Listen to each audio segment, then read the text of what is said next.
मैं रंजीत कुमार चौधरी आज आप लोगों को पठार के बारे में बताऊंगा कि पठार किसे कहते हैं और कुल भूमि के कितने प्रतिशत भाग में पठार पाए जाते हैं, इसके बारे में आज हम आप लोगों को बताएंगे। और समुद्र लेवल से पठार की जो ऊंचाई होती है वो कितनी होती है, इसके बारे में भी बताएंगे।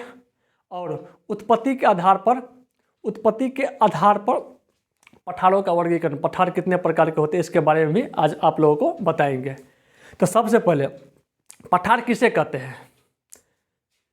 पठार उसे कहते हैं कि भूमि या मैदान का वह बड़ा क्षेत्र, मैदान से वह बड़ा क्षेत्र जो सपटा और चौड़ाईदार हो, चौड़ा और सपटा हो, उसे हम पठार कहते हैं। मैदान का वो बड़ा क्षेत्र जो चौड़ा और सपटा हो, उसे हम पठार कहते हैं, पठार कहते हैं।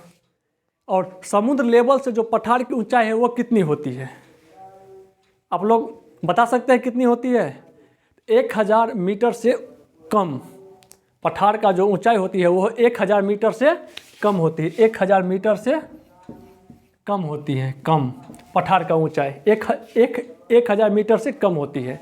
जैसे ये समुद्र का लेवल है, समुद्र का लेवल ये है, ये स्थल भाग है, भूमि है, स्थल भाग है ये।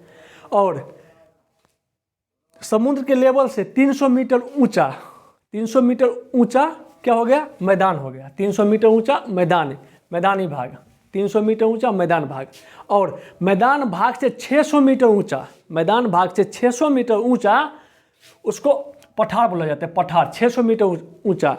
तो समुद्र लेवल से कितना? 900 मीटर, 1000 से कम हुआ, 900 मीटर ऊंचे भाग को पठार बोला जाता है, पठार। अब पठार से 1800 मीटर ऊंचा, पठार से 1800 मीटर ऊंचा, उसको क्या बोला जाता है? पहाड़िया, पहाड़िया बोला जाता है, पहाड़िया। अब पहाड़िया से 2700 मीटर ऊंचा, पहाड़िया से 2700 मीटर ऊंचा को बोला जाता है पहाड़, पहाड़। अब पहाड़ से 2700 मीटर से ऊंचा उसको बोला जाता है पर्वत, पर्वत। जैसे माउंट एवरेस्ट हो गया, हिमालय। हिमालय की सबसे ऊंची चोटी क्या है, आप लोग बता सकते हैं?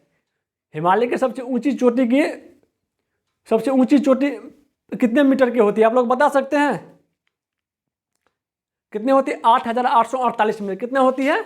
8848 मीटर हिमालय की ऊंची चोटी, हिमालय की ऊंची चोटी की लंबाई, हिमालय की ऊंची चोटी की लंबाई कितनी होती है? 8848 मीटर होती है सी लेवल से। तो पठार में और पहाड़ में क्या अंतर है? पहाड़ में और पठार में यही अंतर है कि पठार का जो ऊपरी भाग होता है वो चौड़ा होता है और सपाटा होता है, और पहाड़ का नोकीला होता है, ऐसे नोकीला होती है। पर्वत, ये हो गया पर्वत, ये पर्वत हो गया। और पठार हो गया, ये हो गया पठार, ये पठार। उसका जो ऊपरी भाग है चौड़ा और सपटा होता है, उसका ऊपरी भाग चौड़ा और सपाटा होता है।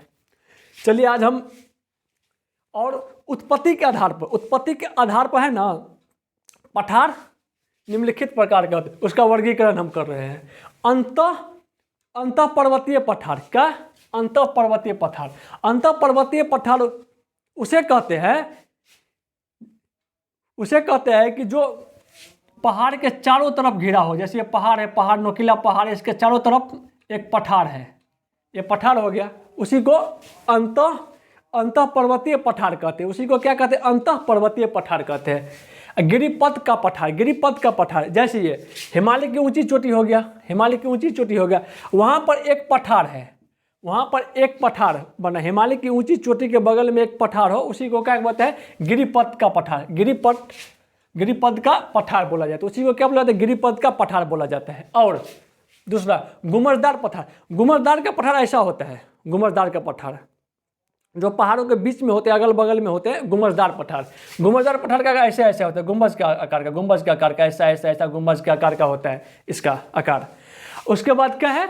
महाद्वीपीय पठार। महाद्वीपीय पठार क्या है? एशिया महादेश में, अफ्रीका महादेश में, उत्तरी अमेरिका, दक्षिणी अमेरिका, यूरोप और ऑस्ट्रेलिया, वहाँ भी पठार पाया जाता है। ये हो गया। उसके बाद होता है ज्वालामुखी। ज्वालामुखी से ज्वालामुखी से जो बना पठार को क्या बोला जाता है? ज्वालामुखी पठार। जैसे ज्वालामुखी ऐसे है, ऐसे निकला है, इसे जो लावा निकल रहा है, ऐसे ऐसे लावा निकल रहा है।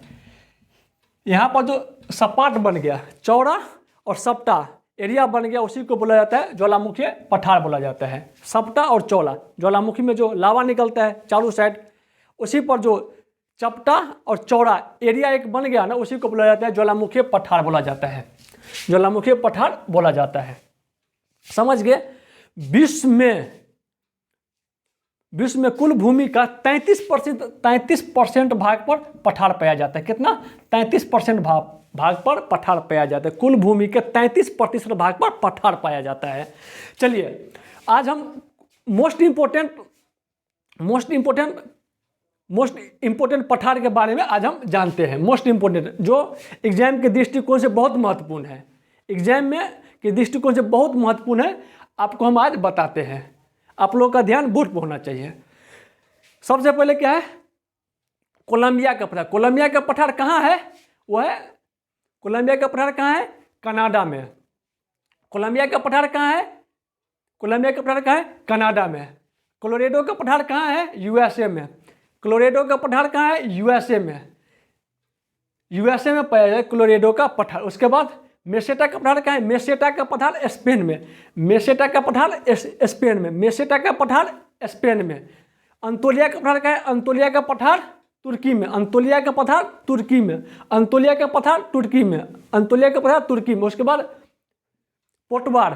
पोटवार का पठार क्या है? पोटवार का पठार पाकिस्तान है। पोटवार का पठार कहाँ है? पाकिस्तान है। पोटवार का पठार कहाँ है? पाकिस्तान में। दक्कन का पठार क्या है? दक्कन का पठार भारत में। दक्कन का पठार कहाँ है? भारत में। दक्कन का पठार कहाँ है? भारत में।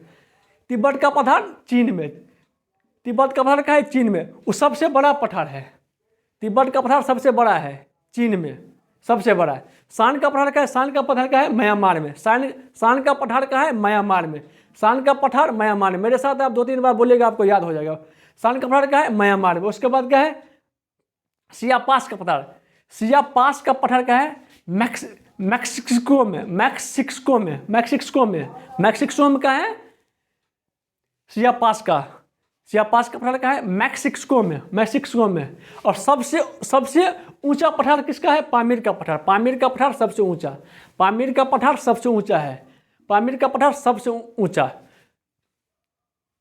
ये कोलंबिया का पठार का यूएसए में।